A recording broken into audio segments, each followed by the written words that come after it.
හරි අද අපි කතා කරන්නේ දෙබෙදුම් සුචි ගැන. මේක තියෙන්නේ ඔයාලගේ සිලබස් එකේ 3 වෙනි පාඩම.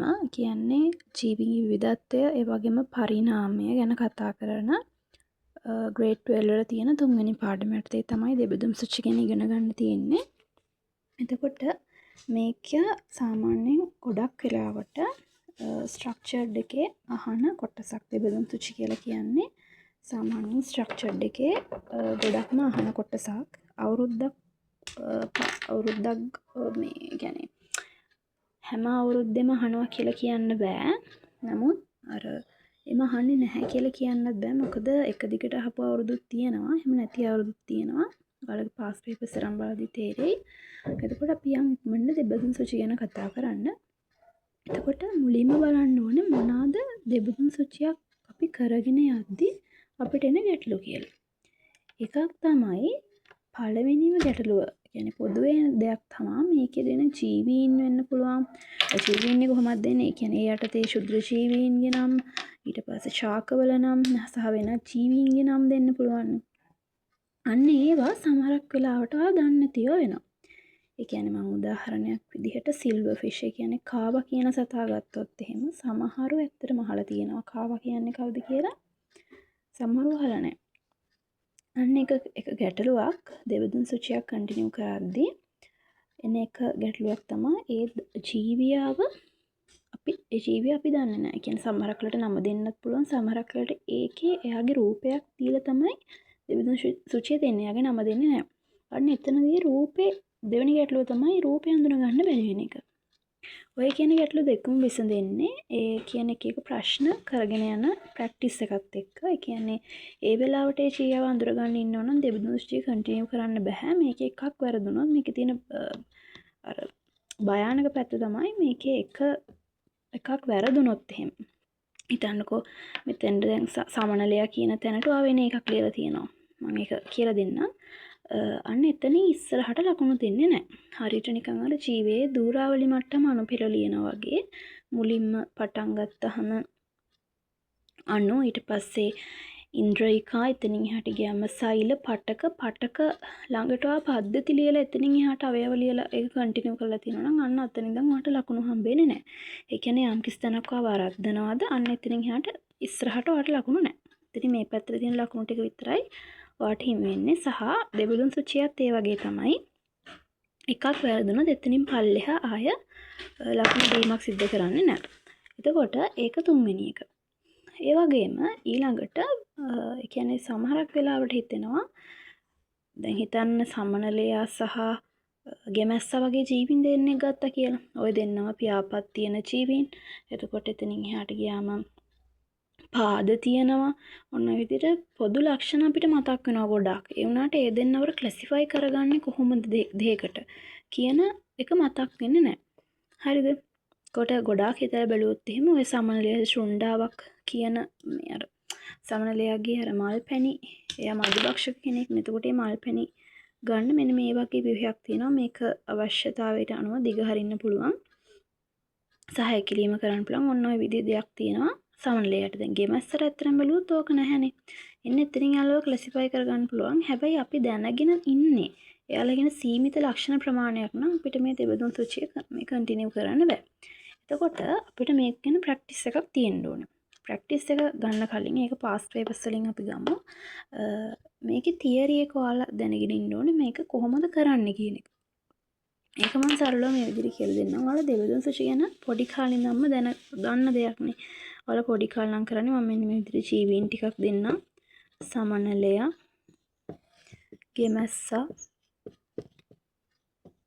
ඊට පස්සේ නයා සහ ගැඩවිලා කියලා අපි ඔය දැනට සරල මට්ටමට ඔය ජීවීන් ටික ගමු.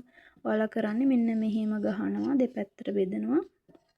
ඊට පස්සේ මොකක් හරි එකක් ලියනවා. දැන් මේකේ දැන් ඇත්තටම කාටවත් මතක් වෙන්නේ එක්ක පියාපත් ඇත පියාපත් නැත එක්ක පාද ඇත පාද නැත. මම ගන්නම් සරලවම පියාපත් සහිත රහිත කියලා පියාපත් රහිත කියලා ලියන්න.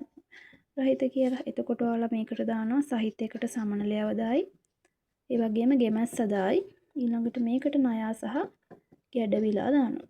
ඊළඟට අපි දන්නවා දෙබෙදුම් සුචියක තනි ජීවියෙක් එක ලක්ෂණයක් යටතේ වර්ගීකරණය වෙනකම් අපි මේක කන්ටිනියු කරන්න ඕනේ. හරිද? ඊට පස්සේ මෙන්න මෙතනදී අර ශුණ්ඩාව කියන කතාව දැන් දන්න නිසා මම දාන්නම්. ශුණ්ඩාවක් ඇත, ශුණ්ඩාවක් නැත. එතකොට ඒ යටතේ සමනලය වර්ග කරයි ඊළඟට ගෙමැස්ස. මේ යටතට වැටේ. ඊළඟට මේ දෙන්නව කොහොමද වර්ග කරන්නේ? මෙතෙන්ට අපිට ඔය පරිණාමික ලක්ෂණ දාන්න බෑ. ඒ කියන්නේ මෙයා මොන දැන් අය ගත්තම රෙප්ටිලියා.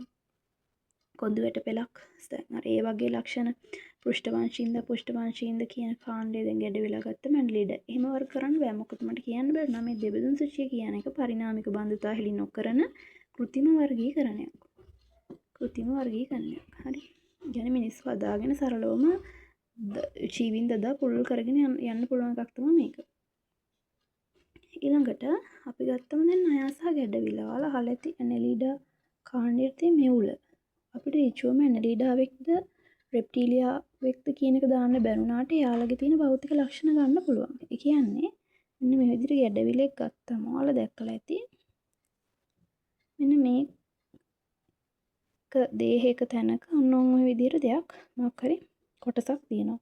ඔන්න සරලව මොන ඔකට තමයි මෙවුල කියලා කියන්නේ. දැන් ණයෙක් ගත්තම එහෙම අපිට බලා ගන්න බැහැනේ. එහෙනම් අපිට වර්ග කරන්න පුළුවන් මෙවුල තියනවද? මෙවුල ඇත, මෙවුල නැත කියන එක අනුව ඇත කියන එකට ගැඩවිලාව දානවා, නැත කියන එකට ණයව දානවා. ඒ විදිහටනේ ඔයාලා පොඩි කාලේ මේ විදිහට දෙපැත්තට බෙදලානේ වර්ගීකරණය. එහෙම නැත්නම් දෙවියන් සුචිය කන්ටිනියු කරන්න. හැබැයි මේ විදිහට කරන්නේ නැහැ. ඒ ලෙවල් වලදී ඒකෙදි අපිට මේක වාක්‍යයකින් දෙනවා. මෙන්න මේ ලක්ෂණ අපි මෙයාලව ක්ලාසිෆයි කරන්න ගන්න මේ ලක්ෂණ ඒකෙදි කරන්නේ වාක්‍යයකින් දෙනවා. ඒ කියන්නේ මෙන්න මෙහෙම දෙයක්. මම මේ උදාහරණ ටිකම ගන්නම්. එතකොට දැන් ඔයාලා දන්නවනේ මම අද කියලා දෙන්නේ තියරිය. ඒතර ඒ උදාහරණ ටික තමයි සමනලය ඉන්නවා. මෙයාලගේ නම් දෙන්න පුළුවන්. එහෙම නැත්නම් රූප දෙන්න පුළුවන්. සමනලය ඊට පස්සේ ගෙමැස්සා ඊට පස්සේ ණයා ගැඩවිලා මේ වගේම උදාහරණ දෙකකුත් ඔයාලගේ රිසෝස් ගයිඩ් එකේ දීලා තිනවා. සමනලය අපි මුහුදු මල වගේ තව ජීවියෙක් ඕනනම් දා මුහුදු මල දන්නවනේ. අපිට පුළුවන් එක්කෝ දැන් මේකෙදි වෙන තියරි එක මම කියලා දෙන්නම්. ඒක කොහොමද ප්‍රශ්න වලට ඇප්ලයි වෙන්නේ කියලා තන්තිමිට කියලා දෙන්න. අපි ගත්ත ජීවෙන් තමයි මුහුදු මල, සමනලය, ගෙමැස්සා, ණයා, ගැඩවිලා. ඔයාලා මේක තනියමම කරා නම් ඔයාලා මේ වීඩියෝ එක බලන්න ඉන්න කලින් පුළුවන් නම් පාස් පේපර්ස් පොත ළඟට ගන්න. මොකද ඒකේ කොහොමද දීලා තියෙන්නේ? ඔය දෙබිලුන් සුචිය තනින් තන මකලා වගේ තමයි ඒකේ දීලා තියෙන්නේ. හරි? අපි පළවෙනිටම ගත්තොත් කරන්නේ සාමාන්‍යයෙන් අපි කරනකොට කරන්නේ අපි බලනවා තනි ජීවයක වෙන් කරගෙන අනිත් ඒවා කන්ටිනියු කරන්නයි බලන්නේ. ඒ කියන්නේ මේ මෙන්න මෙතන ඉන්නවද බලනවා විශේෂ ජීවියෙක්. මට පේනවා මේ මුහුදු මල ගත්තම සාමාන්‍යයෙන් මුහුදු මලක් අයිති වෙනව නිඩාරියා කියන කාණ්ඩයට නෝනහම ග්‍රාහිකා දරන ග්‍රාහිකා කියන ලක්ෂණ යටතේ වෙන් කරන්නත් පුළුවන්. ඊට වඩා හොඳ දෙයක් තියෙනවා. ඒ තමයි අරීය සම්මිතිය. අරීය සමමිතිය කියන ලක්ෂණය. මම මේ අරීය සම්මිතිය කියන ලක්ෂණය පදනම් කරගෙන පළවෙනි පොයින්ට් එක ලියනවා මෙන්න මෙහෙම. අරීය සමමිතියක් ඇත.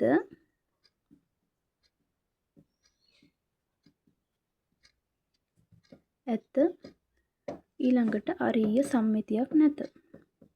එතකොට අරීය සම්මිතියක් ඇත කියන කාණ්ඩයට ගන්න වෙන්නේ මුහුදු මල විතරනේ.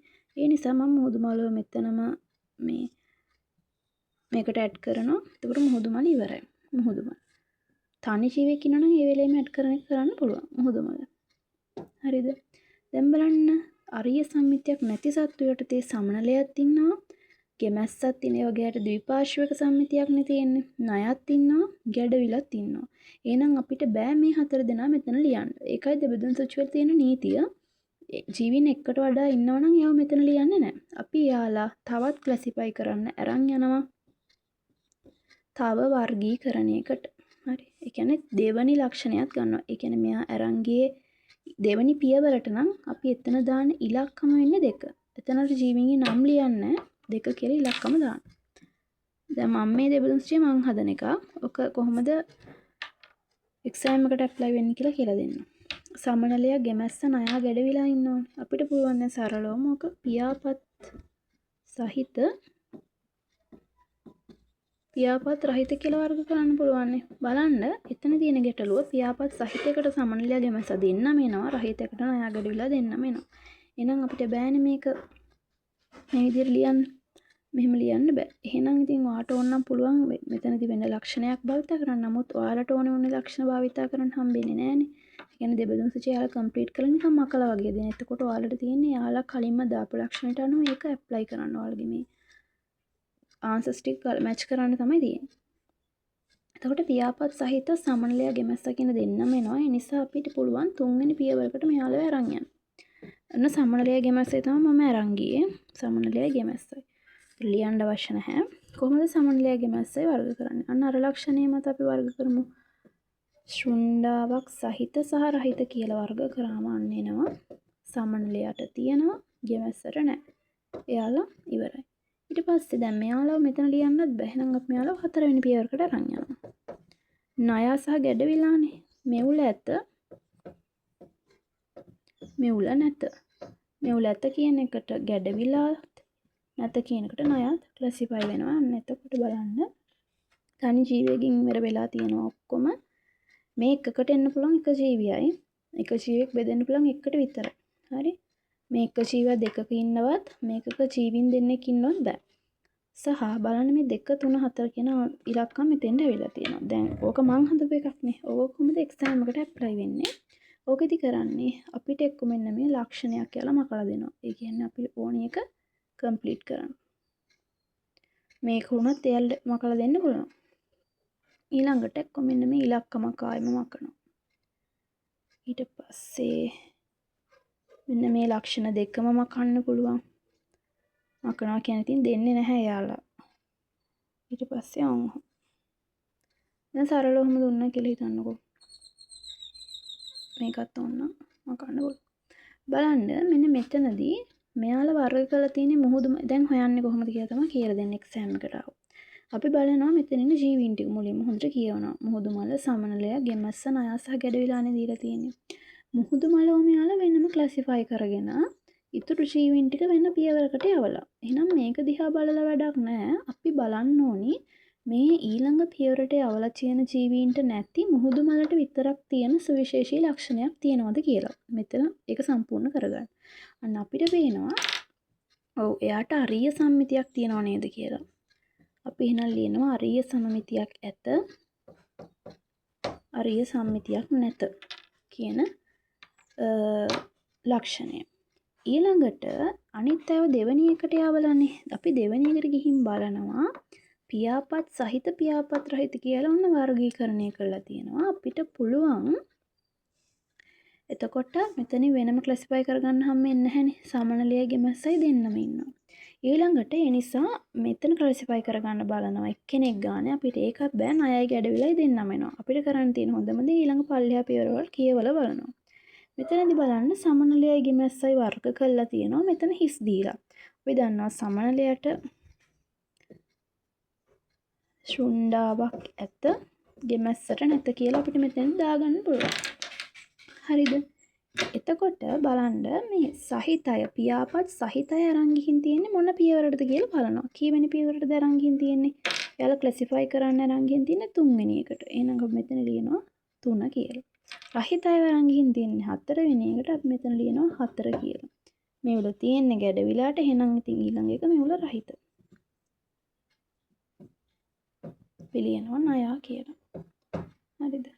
ඔච්චරයි. තව උදාහරණයක් දීලා තිබුණා මේ ඔයාලගේ රිසෝස් එකෙත් සහ අපි තව වීඩියෝ එකකින් බලමු මේකේ පාස් පේපර්ස් ක්වෙස්චන් ටික. ඒකවල ප්‍රැක්ටිස් එකක් කි සරලවම ඕක තමයි තියරි එක දෙබඳුම් සුචි යටතේ තියෙන.